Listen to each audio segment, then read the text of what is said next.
Hello and welcome to the 36th Geopolitical Economy Hour, the show that examines the fast-changing political and geopolitical economy of our world. I'm your host, Radhika Desai. And I'm Michael Hudson. And working behind the scenes to bring you our show every fortnight are our host, Ben Norton, our videographer, Paul Graham, and our transcriber, Zach Weiser. Thanks to many conferences I've been to, our usually fortnightly show has become a monthly show. That is, it's been a month since our last show. And what a month it's been. The historic US election results came in while I was at the Valdai Discussion Club conference. Traditionally, it ends with a speech, usually a landmark speech, by President Putin. This time was no different. 2 days after the US election results had been declared, Putin reviewed the fundamental principles of Moscow's foreign policy, giving a wide berth to the US election results. However, he ended with two key sentences that laid bare Moscow's stance towards them. Putin said, "Everyone should be clear that putting pressure on us is useless, but we are always prepared to sit down and talk based on the consideration of mutual legitimate interests in their entirety.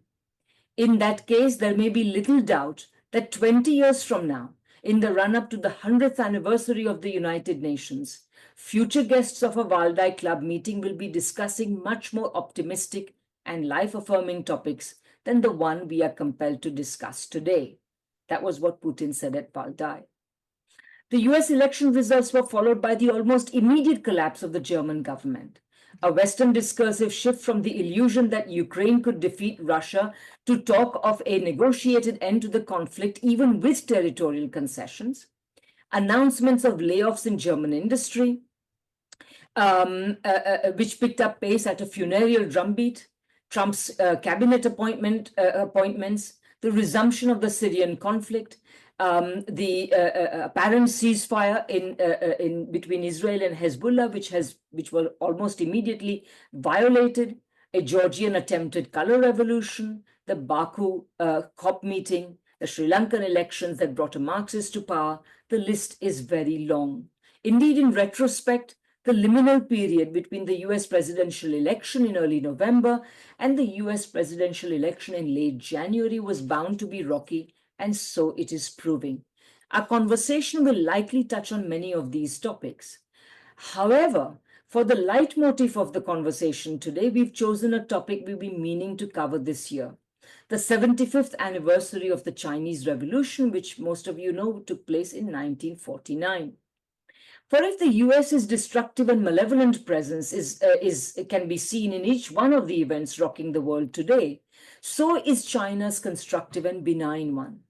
An entire army of US and Western commentators are busy trying to talk down the Chinese economy, the foundation of China's international influence. It is allegedly suffering from the prospect of deflation, faces Japanification, has a real estate crisis, and is losing domestic legitimacy. Moreover, we are told it will not be able to stand up to US sanctions. So clearly, to understand China's role in countering the US, we need to understand the secrets of the longevity of the Chinese Revolution.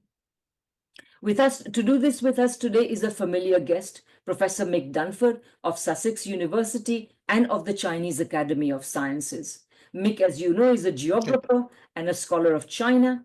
And as we have seen in other shows, he also keeps a keen eye on events in Russia, in Europe, and the world in general. So welcome, Mick.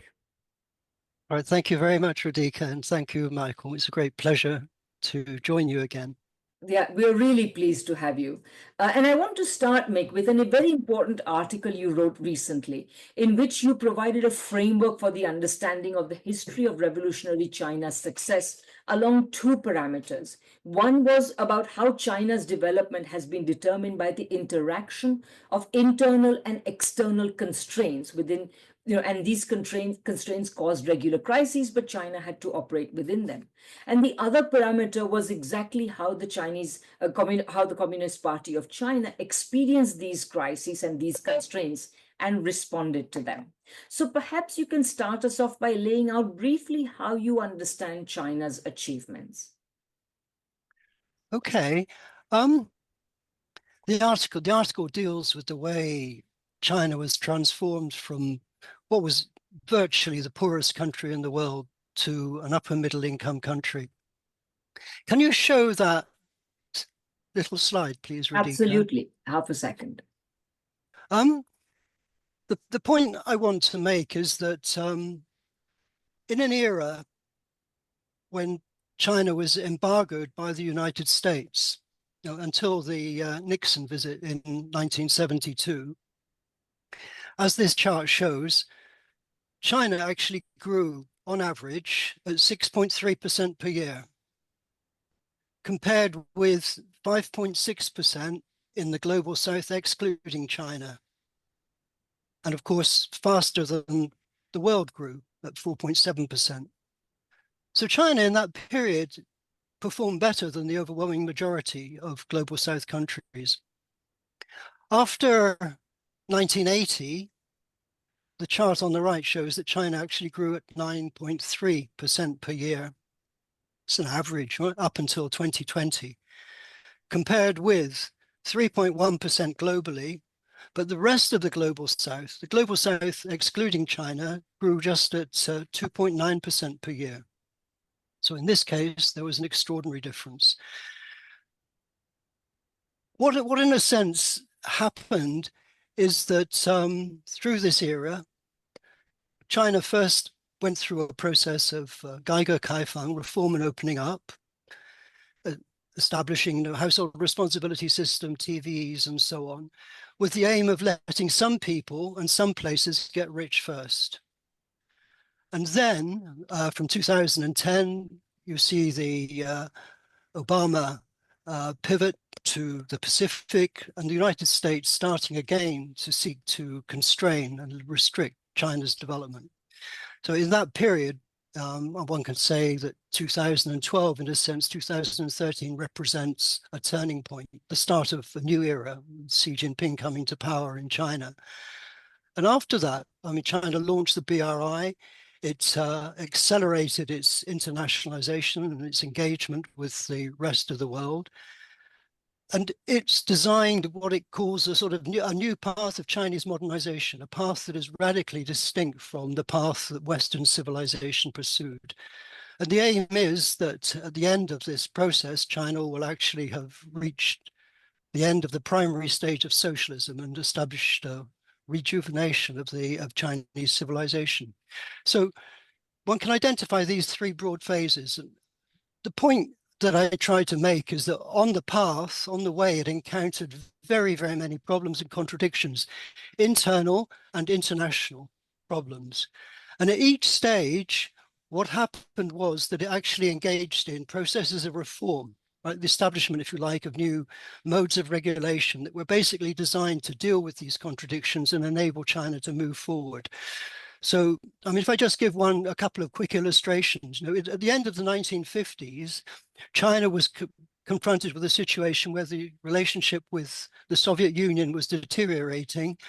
They had to repay Soviet loans, and the Russians withdrew prototypes, and they withdrew designs, and they withdrew their technical staff. So at that point, China's response was to decentralize in the Great Leap Forward. And then in 1964, the United States enters the Vietnam War. And of course, the United States entry poses a serious threat to China's security. And at the same time, its relationship with the Soviet Union was very difficult. So in 1964, China embarks on this third front strategy in which they spent a huge share of its investable resources basically to establish infrastructures and to move all its strategic industries, to the west and center of China, in deep valleys, in mountains and so on. So in the late 1970s, it acquired loans, it had acquired loans, and it had to repay these loans. So this, in a sense, reduced the resources that were available to the central state for investment. So they adopted reform and opening up, which involved a very radical decentralization in order to address these difficulties. And one can follow the story through, through the Asian financial crisis, the financial crisis in 2007, 2008. But also you can follow it through into the present, because in a sense, what China is doing is embarking on a path now that is actually designed to deal with some of the constraints and limitations that were associated with the model of development up until about 2012, 13. So in a sense, the article deals with these issues, but in much, much more detail. But that, in a sense, provides a sketch of the way in which China has this capacity to adapt and change, to deal with the problems it encounters and to continue to move the country forward on the kind of path to socialism and to the rejuvenation of Chinese civilization. Yeah, and I wonder, Michael, did you want to say something, or shall I continue? No, you go on. Yeah, that just makes me think that one of the reasons why, of course, we are discussing China today because we are looking at China after 75 years of revolution, a landmark which the Soviet Union did not manage to cross. It was destroyed before its 75th anniversary. So this is quite an important landmark. But also, I think that we're discussing this because we talk about multipolarity and we talk about the BRICS and so on. But China is so far ahead of all the other BRICS that, as I've put it once, trying to tell the story of multipolarity, trying to tell the story of the challenge to Western power without giving special place to China is like, doing Hamlet without the Prince of Denmark. I mean, China is absolutely key to all this. And in light of what you said, Mick, I wonder if you can say that China always kept its eye on the ultimate goal of socialism. But if you were to put it more concretely, through all these crises, through all the different adaptations that the Communist Party of China had to make to its policies, what would you say is the overriding concrete goal it kept in mind, the Chinese Communist Party of China leadership? I think at the most fundamental level, one can say that China has embarked on a process of people-centered development, as opposed to a path of capital-centered development. So the point is that the overall goal is essentially improving the quality of the lives of all Chinese people. And in that sense, you can say that substantively, China is a very, very good example of a democratic country, because what it is doing is trying to produce concrete improvements in the quality of life of all of its people. I think it's also quite interesting that if it is a country that can achieve substantive democratic outcomes, then one, in a sense, must also assume that it adopts procedures, democratic procedures as well, because it's very hard to achieve democratic outcomes without democratic procedures. But its democratic procedures are really quite distinctive, related to the character of Chinese governance. And I think that governance system has played a very, very fundamental role in enabling China to undertake these processes of transformation, every time it encounters a problem.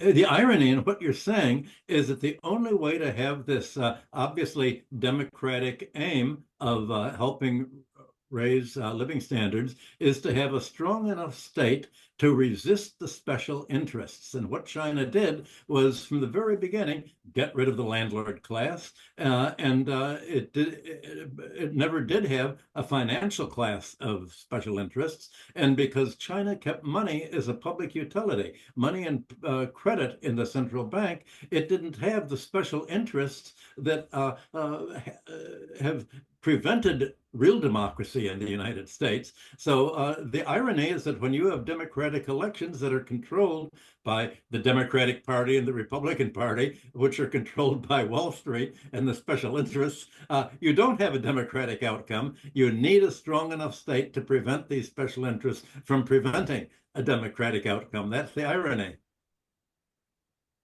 Yeah, I think you're absolutely right. I think there are a wide range of interest groups, which emerge at different times. So you can think with property development, a certain set of interests emerged, but in the sense these interests were never in command. In a sense, politics is always in command, and it's that, in a sense, that enables China then to address the risks, that were associated with the property bubble, that was occurring in China.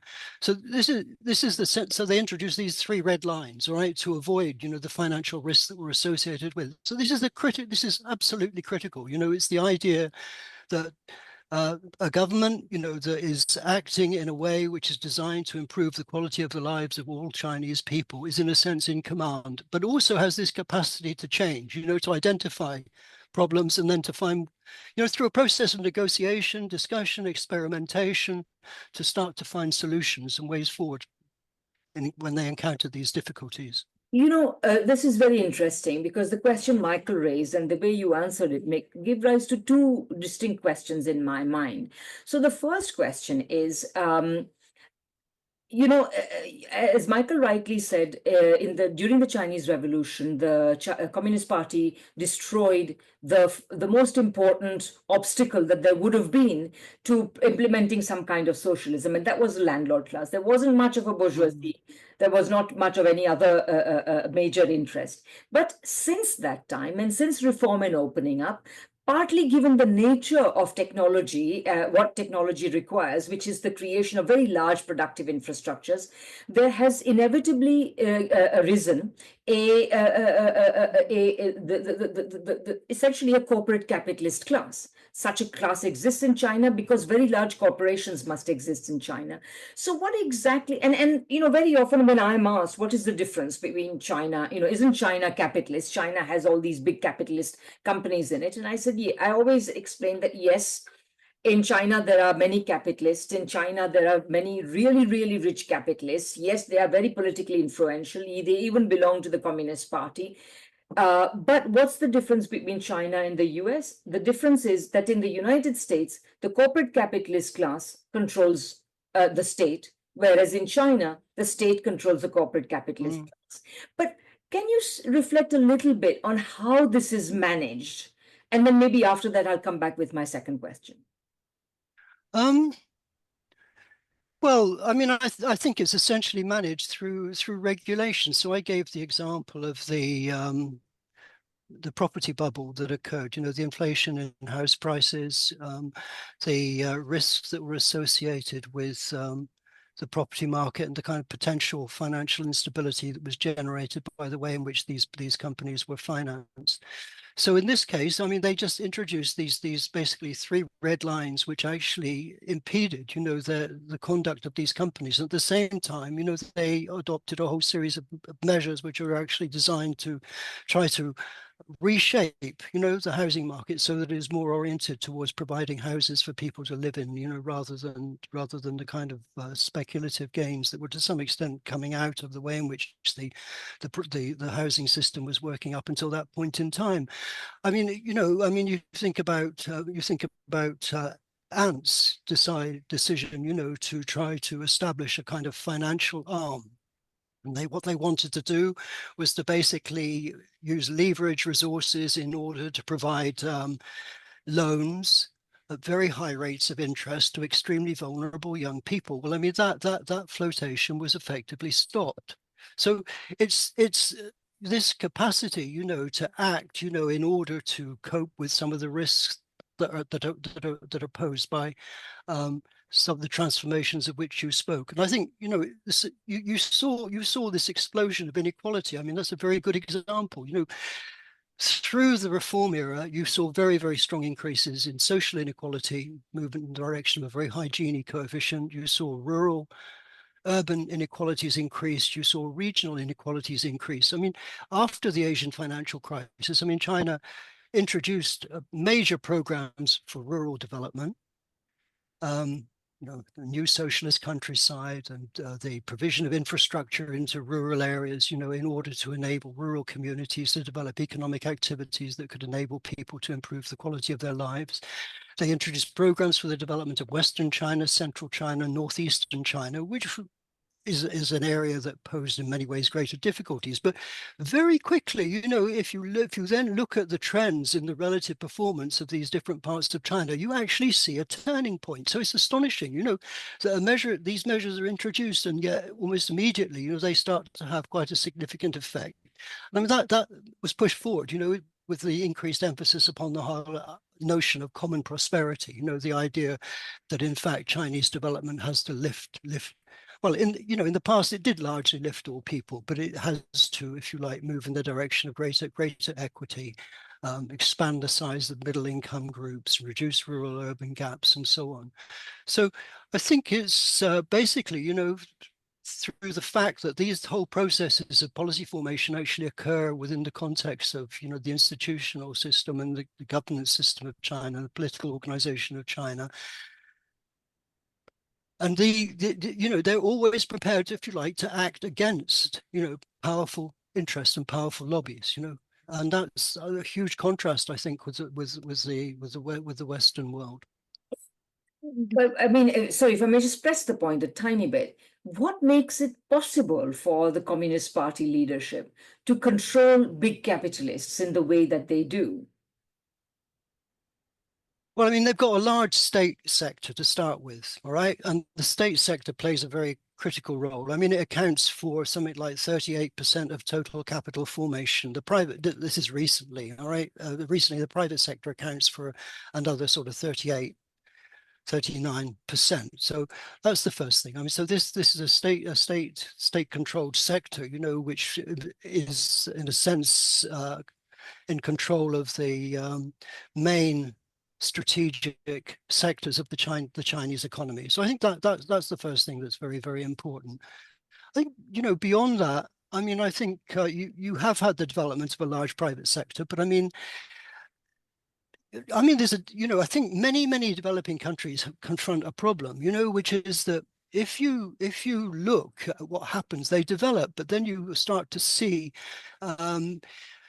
a decline, if you like, in the rate of profit, you know, the profitability of private capital. And you've actually seen that in China. Same thing, you've seen a decline in profitability. So in that case, you know, I mean, basically a lot of the increase in investment recently has actually been driven to a significant extent by the state sector. And people, you know, the more liberal oriented economists are talking about the idea, you know, that the state sector is expanding and squeezing out the private sector.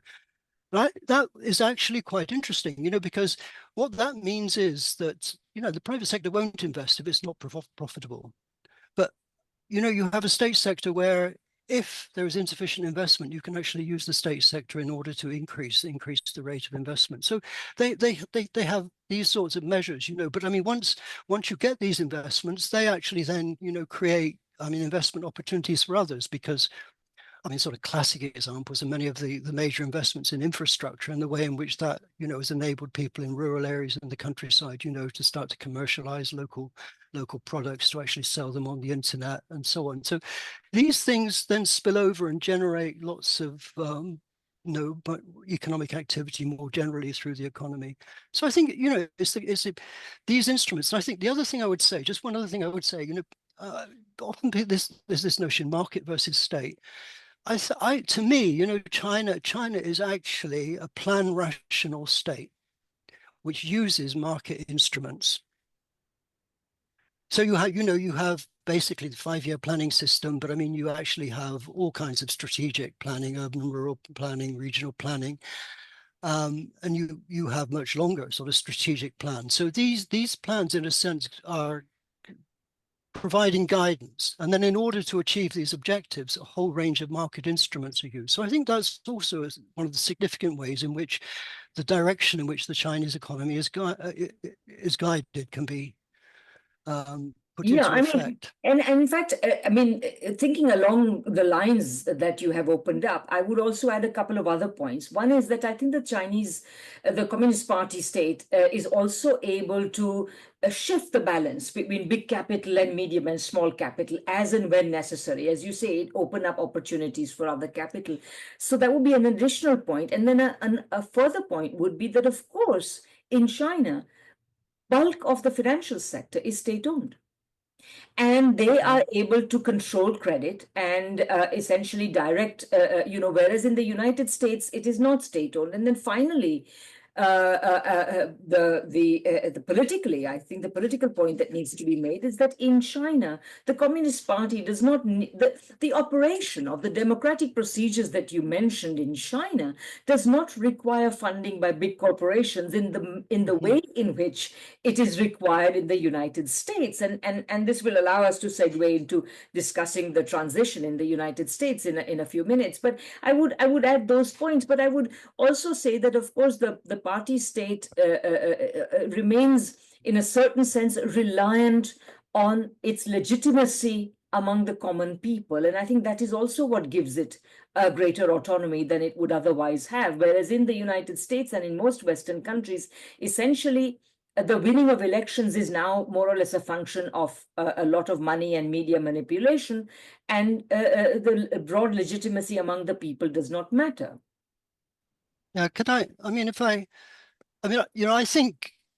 I think it's important to understand that China is a very different kind of society from Western society, profoundly different. I was going to say that basically I think that you cannot understand China through Western lenses. You cannot understand China through the lenses of Western theory. And I think that leads to a situation in which many people in the Western world sort of misunderstand China. I mean, they actually also misunderstand Russia, as you've seen, as a result of, their inability, if you like, to understand that Russia could cope, for example, with sanctions. So I wanted to illustrate that. I mean, I think it's quite important to emphasize the way in which you need to look at China in a different way, almost from within Chinese civilization. It would be the same with other civilizations. So just to give an example, I mean, in February 2021, Antony Blinken gave a series of speeches in which he repeated the same line. He said, "The world doesn't organize itself. When we are not engaged, when we don't lead, then one of two things happens. Either some other country takes our place, but probably not in a way that advances our interests and values, or no one does, and then you get chaos."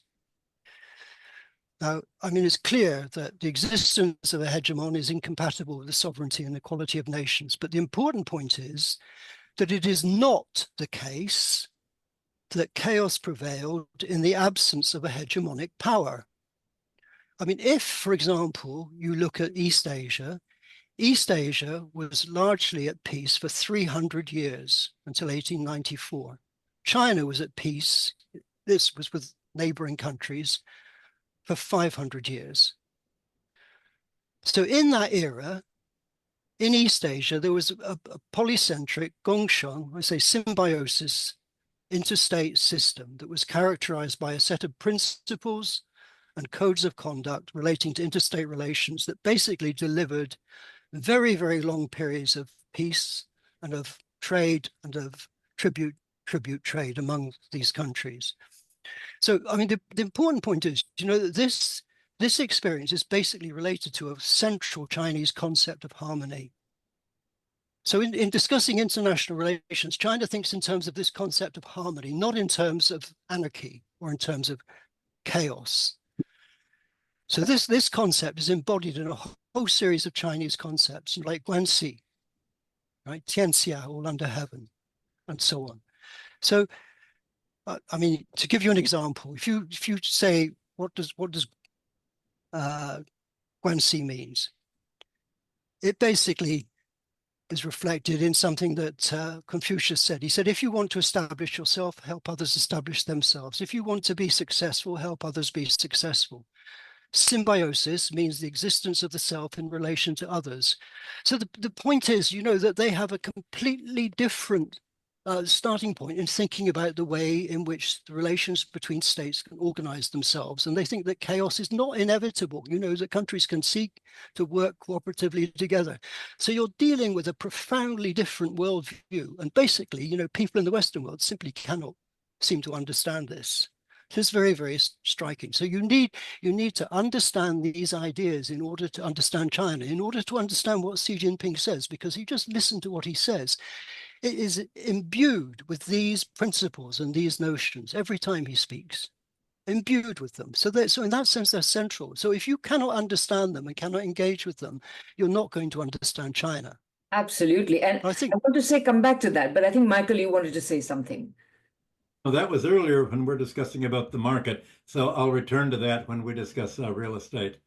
We've gone beyond. Okay, well, let me make this limited point and then we can go to real estate, because that is something we should discuss, because there's so much misunderstanding about it in Western countries. But the point, what you're reminding me of, Mick, is funnily enough, at this conference I'm at in Sao Paulo, from where I'm joining you, the paper I'm going to give is precisely why we need to completely revamp the international relations curriculum, because the dominant schools of international relations are allegedly the liberal and the realist. And so the liberal one simply says, essentially, it's the hegemonic free trade argument that the dominant country wants the entire world to be open to penetration by its capital and commodities, and that's what it wants to see. And of course, the reality has always been that there has been absolutely no development among countries that have opened themselves up to dominant countries. There has only been development where countries have at least partially de-linked, as Samir Amin would say, and then engaged in their state-directed development with managed capital flows, managed trade, and so on. So that's the liberal wing. And then the realist wing, essentially, is to say that, we can do whatever we want because every country that has the power and the might to do what it wants would do so if it could. So, realism is all about anarchy and chaos and so on that you were talking about.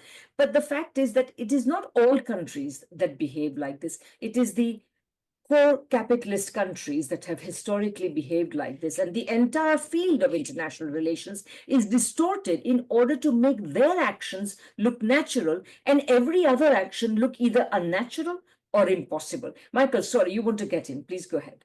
Yeah, I want to point out the similarities between China and the United States and Germany in the 19th century. The United States and Germany set their whole development plan to counter Britain's domination. They were protectionist. They were not free traders until they replaced Britain and dominated the economy and said, once we're dominating, we don't want other countries to get rich the way we do. You will have free trade so that we can come in and crush your infant industry. But the way that America and Germany got rich was two ways. And that was accused of being socialism. They wanted the high wage labor, unlike England, that was pretty much anti-labor. But most of all, they said, how are we going to make our labor competitive with other countries? We want high wages, living standards, because well-fed and well-housed and well-educated labor is more productive, but we want our industrial employers to be able to outcompete with others. How do we solve this problem? Well, the problem was simple. They said, let the government bear most of the costs of basic needs for labor. Let the government provide education and healthcare freely. Let the government, instead of letting communications and other public utilities be privatized for monopoly rent, let's have the state produce them and supply them at low price services.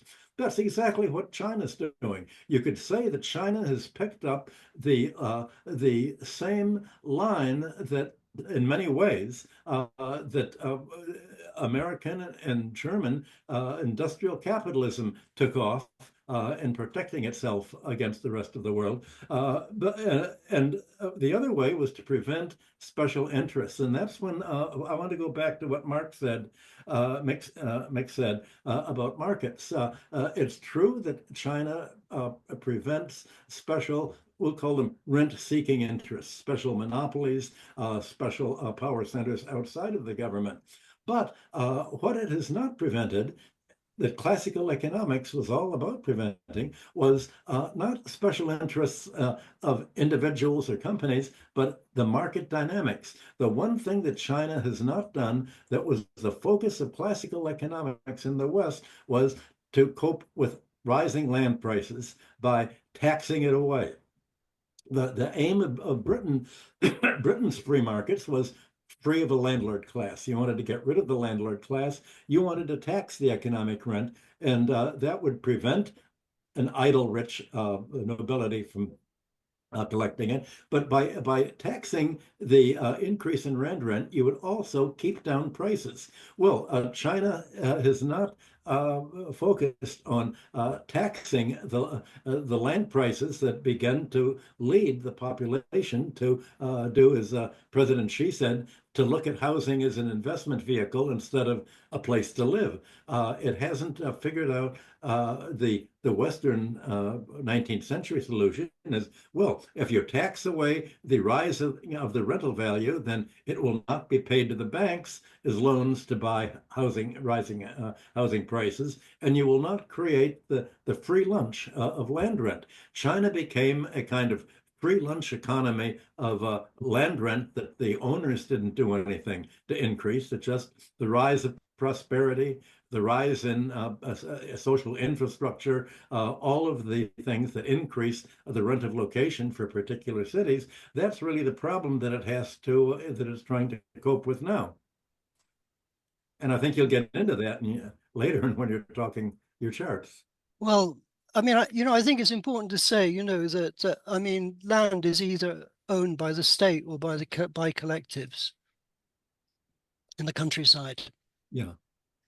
And essentially, land is leased, to users. What China did over the increase in land values was that actually became one of the main sources of funding of local government. So local governments, would actually auction land, and then the increments in value were, in a sense, a significant component of local government revenue. And then that revenue was used to fund, infrastructure investment, but also to fund other local government services. Wait, are you saying they taxed the land value as it went up? That their tax revenue would go up as the land prices increased? Basically the value for which the land was leased went up. But the income, they bought it, they assembled land, they put in infrastructure, and then if it's around the edge of the city, if you're allowed to build housing on it, then its value is going to increase. They sought to capture that value when they sold the leases to developers, giving them the right to develop property on that land. And that was a major source of local government revenue. But I mean, the possibility of continuing to do that has to some extent diminished. So I mean, China is having to think about new ways of generating revenue in order to fund local government. And what new ways do you think it will find, or what are the possibilities at this point? I'm not sure. I mean, there's discussion of a property tax, but I mean that the property tax would obviously be quite unpopular. People say that when we bought our property, we didn't know it was going to be taxed. But I mean, that's one obvious source. But I mean, so far, I mean, I think there have been some experiments, but I mean, it's so this is one of the difficulties they've had in terms of funding funding local government, because this land revenue, as they call it, which funded local government to a significant extent in the past, especially when there was very rapid urbanization, very rapid urban development, rapid expansion of urban areas, played a major source in funding local government. And it's quite difficult actually finding effective alternative sources of local government revenue. That the owners get the benefit of the rising land value, and that makes it more expensive for new buyers. And that's one of the problems in China now. How do people who are just entering the labor force, making families, how do they obtain a house that has been increasing just because of the land price that has been taken?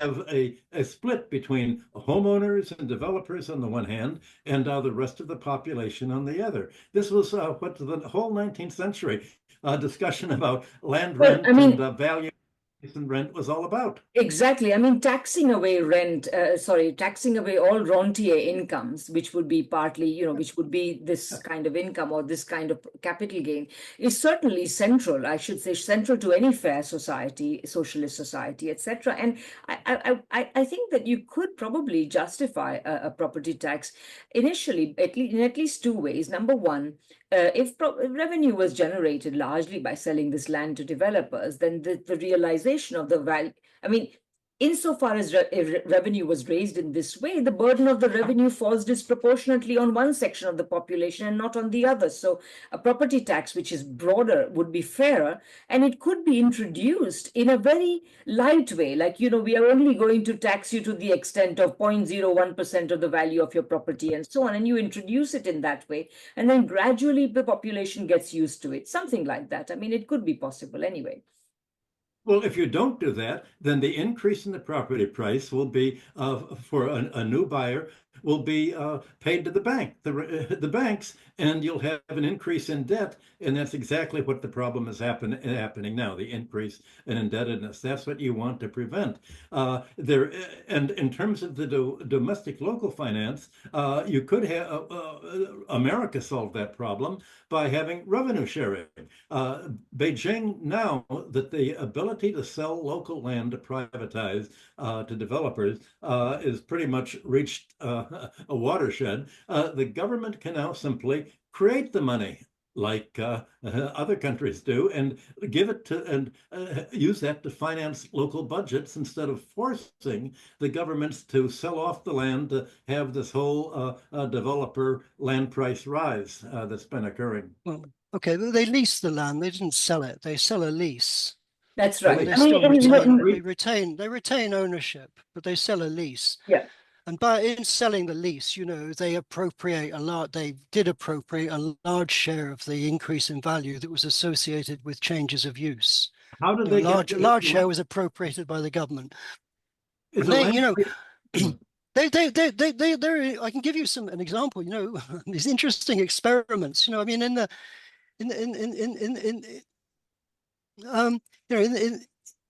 city of Chongqing, they introduced a scheme whereby, rural people who moved to a city and acquired an urban hukou, they still had property in the countryside. So they said to them, well, if you convert your residential plot and so on to arable land, we will give you a certificate. Around that city, they then created a situation in which anybody, and this included state-owned companies who wanted to develop land, had to purchase one of these certificates. The revenue from the certificate was basically largely went to the rural household that moved to the city to provide them with a sum of money to enable them to establish themselves in urban life. Though 20% was given to the collective, in the countryside from which they came. So, there are quite interesting, experiments at that time, in trying to think about ways of enabling, the kind of increase in value of land, that is associated with urban development actually be spread relatively widely. But I mean, these are obviously very complicated issues, and they're not issues of which I have any really specialized knowledge. But I think this issue of appropriating, the increments in value is something to which, they have paid attention, as I said, first by using it in order to fund local government activity, but also in this case that I just mentioned, providing people who move to the city, to acquire a sum of money with which they can establish themselves in the city. I met someone, go on, I went to, where did I go? It was in Guangxi. I met someone who just told me, that they had a property in the countryside. There were six in the family. They were asked if they would destroy, their rural property. But they agreed, and there were six people. They got 60 square meters, a property of 60 square meters each in the city, free of charge. Wow. Two questions about the leasing. This is, these things, there's interesting things done here, very interesting measures introduced here, but you have to be an expert who studies these things in detail, to understand, exactly what's happening. Well, two comments. One, in the United States, most of the real estate fortunes have been caused by rezoning the land. That's where the big capital gain is, and that's how the key in America to real estate fortunes. But against the lease, suppose that a town leases the land to a developer. Suppose in 5 years the value the Yeah. price of housing and the value of this land site doubles. Does the revenue to the city that's leased it also double, or who gets that value No, of because the price? sorry, the local government got a one-off payment, but Yeah, then the yeah, developer develops that, the land and okay. then basically sells the property, to someone who lives in the property. So That's the then problem. any increase in value, in a sense, is appropriated by the property owner. So that would be the justification for introducing a property tax. That's exact. Yeah, of course, and that's what Adam Smith and John Stuart Mill and Ricardo and Marx were all about in the 19th century, and that's the problem that I haven't seen China cope with. But I think I Yeah. also agree with Mick. I mean, I take your point, Michael, and I agree with you. And I think Mick agrees with you as well on the general point. But I think what Mick is also Mm. saying is that you can't understand China without looking at cases in detail and at the local level. Because if there's one thing that the Communist Party leadership is always very mindful of, is the distributional consequences of its decisions, particularly after having seen inequality rise to a very great extent, and since 2010 being engaged in an effort to try to address it. So I would agree with that. But while I mean, I think we should probably end this discussion in about 15 odd minutes. But while we're on the discussion, and I want to raise a question of the US elections and its impact on China in a minute. But while we're still on the subject of the issue of land and rent and housing and so on, Mick, could you please reflect? I mean, I have my own ideas about this, but I want to hear you say exactly how would you put the differences between the way in which the housing crisis or the real estate crisis in China has been addressed by the government and how it was addressed in the US in 2008. What are some of the main differences that you see? Oh, I mean, I don't know a great deal about the way in which the United States addressed the problem. I mean, China's basically sought to stabilize house prices. There were some measures, but this stabilization of house prices saw a situation in which house sales in many cities were relatively limited. So I mean, obviously, there was concern about the dynamics of the housing market, because I mean, the housing market in the past played a major role in driving, economic development, because someone acquires a house and then they have it zhuangxiu, they have it renovated and then they purchase furniture and all these sorts of things. So they've tried to alter rules relating to provision of loans. They've also, altered the rules about who is able to purchase housing in particular cities and so on. But I mean, I haven't followed the details of these steps. I mean, they had problems with a large amount of unsold housing, which I mean, in some places, local authorities took this housing over and then transferred it into basically Gongsufang, these are subsidized housing, to make this housing accessible and available to relatively low income people. So I think you need someone who's essentially a housing expert to provide a proper answer to that question, but I mean, it needs quite a detailed study of the way in which the housing market functions and all the recent batch of reforms, that they've introduced, to try to, some of these measures did lead to quite significant increases in sales, but Well, I mean, my understanding is simply that in China, every effort is made to bail out the actual owners of houses, like the ordinary people who happen to own houses. I mean, they're being supported in a variety of ways. That's one difference. The second difference is that, of course, the housing crisis was caused not by an increase in mortgages, in mortgage lending, because most people bought houses with their savings, not by taking mortgages. So the loans were not to individual buyers, the loans were to the developers, and the developers were the ones who kind of overextended themselves and got into trouble. and naturally they are being dealt with.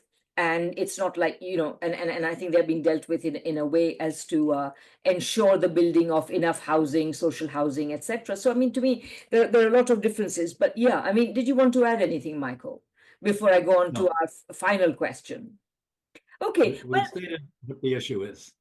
yeah, okay. So really, I think we should probably wrap up soon. But maybe in wrapping up, we should, Mick, maybe you can start us off by discussing, how do you think the new the election of Trump is going to affect U.S.-China relations, and more generally, going back to the original theme that we came up with, America first versus or American hegemony versus the shared future of humanity. I mean, how do you think all this is going to unfold, particularly given that Trump is just really making all these threats about tariffs and what have you?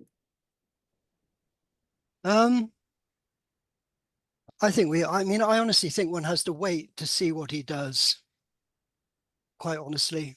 I mean, there's all sorts of rumors, about what he will do. I mean, today, some people were saying that he plans to stop Iranian oil supplies to China, for example. People have talked about this notion that he will pay 100% tariffs, to anyone who uses currencies other than the US dollar to settle transactions. He's talked about placing large tariffs on imports, from China, but also from other countries. I mean, to me, some of these things just don't make sense. I mean, the idea of tariffs, I mean, the United States has an economy that's been hollowed out. Basically, many things that are made in the United States are made from intermediate goods materials that are actually imported from China. So if you impose high tariffs on these imports, then in effect, you're going to have a dramatic effect on the cost competitiveness of the US companies that use these components and these intermediate goods in order to produce goods for the domestic market. So, I find so many of these things very, very strange. I mean, I could give other examples, but I mean that's one classic example of a sort of strategy, that in many senses seems to be quite ill thought out. Already, you've just had the Biden administration in the last few days employ all sorts of sanctions against China, and they say that they've sanctioned I think 100 Chinese companies for exporting goods that Russia can use for the army. And these 100 companies include, if you're a Chinese company and you deal with Huawei, then you're sanctioned because Huawei is helping Russia develop. And you just had Angela Baerbock go to China. And it was just wonderful. They have the photographs that were coming down the red carpet airplane, nobody there to meet her, just that way to the entrance. And then she gave a speech and, gave a talk, and the Chinese said, oh, that way to the door. And Baerbock was saying, look, we really want you, we don't want you to help Russia fight because we really want to destroy Russia, carve it up so that it can't help you when we come to China and try to carve you up. Don't you understand? You have to do that? Well, you can imagine how the Chinese must have laughed at all that. And what they're doing, their response was very quick in the last few days. They said, okay, you're sanctioning all sorts of our exports, preventing it. Well, we can turn the tables and sanction you. We're not going to sell you the following products, and made a whole list of products that already are interrupting US supply chains. And they've said we're closing the market to American goods. You already had General auto companies, they're closing the markets to. They're closing the markets to, I think, Apple and computer companies. And basically, 2 days ago, you had Intel, the former information, computer chip information technology that was soaring above all the other markets in the dot-com bubble. Intel just said we're near bankruptcy. The head of Intel stepped aside because he said 1/3 of our exports were to China.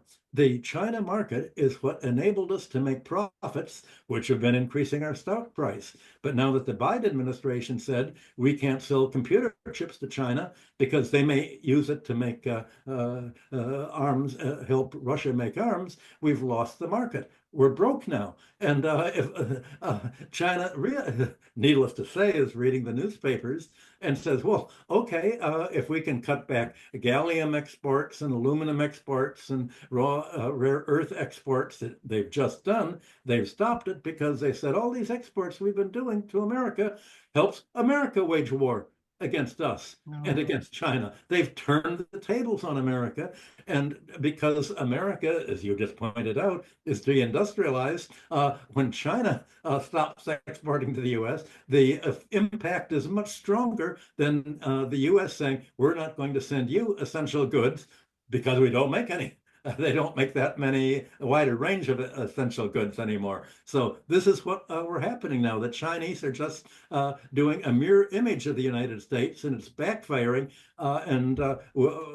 Long before President Trump comes in and imposes the tariffs on China, the sanctions are already creating this trade war. And I think a Chinese official said it's much easier to start a trade war than to win one. And that basically is the model they're operating on. Yes, I think the Ministry of Commerce it's interesting. You know, it's a ban on the export of dual-use items. You know, so of items that, you know, I mean, probably in the overwhelming majority of cases have civil applications, but might potentially have military applications. So. I mean, these things are really self-defeating, but I mean, it's clearly not the relationship that China wants. But I mean, it's the choice. The choice is the choice of the United States. That is absolutely clear. You know, it's the United States that is making these choices, and you know, puts the countries that are subject, you know, suffer the consequences in a situation where they either have to absorb the consequences or we find ways of managing them, you know, in a way that's acceptable to themselves. Yeah, no, I mean, maybe we should just wrap up, but I'll just say, and please feel free to add anything in conclusion if you want, but I'll just say a couple of things. Number one, I entirely agree with you, Mick, that it is impossible to say at the present time whether Trump is going to carry out all the threats he's making, whether it's about tariffs or deportation, because both will lead directly to a massive increase in inflation. So it is quite possible that having made these promises in order to get elected, and of course, you know that he's made these promises to get elected, partly because the whole discourse of his whole electoral discourse was premised on directing people's attention away from the real cause of their misery, which is the implementation of neoliberal policies, and directing it against China and against immigrants and so on. So of course, increasing these tariffs or deporting anybody is not going to help anyone, certainly not going to help the American economy or Trump's CEO friends. So it's an open question whether he's going to do it. But the other thing I wanted to say is also, you know, Michael, I also noted this, that the fact that Annalena Baerbock, of all people, is rushing to China is very significant. And it's significant in the following sense. Just as the United States, essentially by imposing sanctions on Russia, pushed China and Russia together, because, you know, this was precisely the scenario, in fact, which US foreign policy has been aimed at avoiding since at least the early 70s. This has been remarkable, and we know, of course, that throughout even the last two plus years during which the Ukraine conflict has heated up in the way that it has, that Europe, while it has kind of been dragooned into cooperating with the United States on Russia, has always been far more reluctant to follow the American lead on China. So I think that if the US declares a trade war, then that is only going to bring the Germans and generally the Europeans and the Chinese closer together. And if the Germans and the Chinese come closer together, then who is to say that Russia will not be brought along as well? So again, we could see a whole range of things happening. And I think Trump's real trademark is his unpredictability. So in that sense, of course, we don't know what's going to happen. So it's really a question of wait and watch. But yeah, I think I just wanted to say those two things. Yeah, I'm not, I wonder why Baerbock went to Beijing.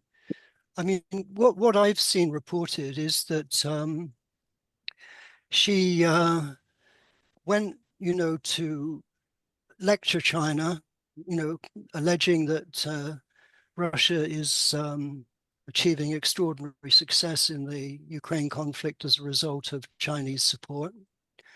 I mean, it itself is a consequence of something I said earlier. It's the completely unrealistic assessment that is so common in Europe of the capabilities of other countries, Russia and also China. But she repeated, Zelensky's notion, of a just settlement. I mean, I think they are very worried. And they're worried amongst other reasons. Because basically Europe is confronted with a potential default on 20 billion of Ukrainian bonds, and there are also guarantees, of Ukrainian IMF debt. So in this situation, they seem, to want. Having to face up to the reality, that Ukraine is confronted with defeat. They're trying to, if you like, put pressure on Russia to achieve a solution, that will enable them, to, I'm not sure, acquire a large share of Ukrainian resources, establish a long-term relationship, with, Ukraine, other than the four oblasts and Crimea and so on. So I saw that as partly linked to this kind of desperation over what is happening in Ukraine. And it, I don't think it was well received, because I mean, these accusations against China, they're simply not justified, simply not justified. The reasons Ukraine is being defeated is because of the capabilities of Russia itself. Yep. Absolutely. Michael. Well, the wonderful thing about the U.S. attitude is creating a whole model for the free state. What the United States is going to do to you, whether you're Taiwan or whether you're any other country. So we're seeing a whole model for what kind of a future do you want. Just look at the U.S. In Ukraine and what the U.S. sanctions have done to Germany and the rest of Europe. Do you want this? Do you BRICS countries want this to be to you? So China is providing literally back to what you begin with, make an entirely different model. Which model is the world going to follow? Absolutely. It's a completely different vision of the way in which this world, could live in peace, and in a way in which every country cooperates with every other country. As Confucius said, I mean, if you want to be successful, help others to be successful. I mean, it's a completely different understanding of the relationship, which is, I mean, it's profoundly different from the ideas that emerged about individualism and so on out of the Western Enlightenment, as opposed to collectivism. I mean, human beings are social animals, so collectivism is central, to the solution of the common problems of our world. So I think this is what is so interesting, because the West has for so long sought to impose, they say, our values on the whole world, their system of governance on the whole world. Now you find that some of the most effective systems of governance, the systems of governance that you find, for example, in China. And that for them is a very hard lesson. But I mean, they don't seem, to try to draw the obvious conclusions from it. So this is a profound reshaping, not just of the world in a sort of political and economic sense, but also hopefully in terms of the kind of values and the way in which people try to understand other civilizations instead of imposing your value and your order on other civilizations. Let them make their own choices. Let it refer their own traditions, their own values, and so on. So this is something that I find very interesting about the present, and that's one of the things which holds out hope, that we might move towards a better world in spite of the appalling things that are at present going on in different parts of it. Well, the American value is we win, you lose. And I think what Mick is pointing out and emphasizing is that China is saying we can all win together, and that we can all have a positive gain. So really the sum of the kind of the gist of the conversation we've been having, we can say that in the coming months and maybe years, what we will see from the United States is a lot of unpredictability, a lot of erratic behavior, and so on. And what we will see from China is the type of steadiness that will probably be necessary to realize the more hopeful possibilities of the current moment. So maybe we can agree to end there. But thank you so much, Mick. That was really great. Hope to have you back very soon again, because there are lots of other things that are part of your expertise that I'm sure we will want to discuss. And so thanks again. Thanks, Michael. And we will say goodbye here. Bye, everyone. And Okay. Bye. yeah, Ciao. bye-bye.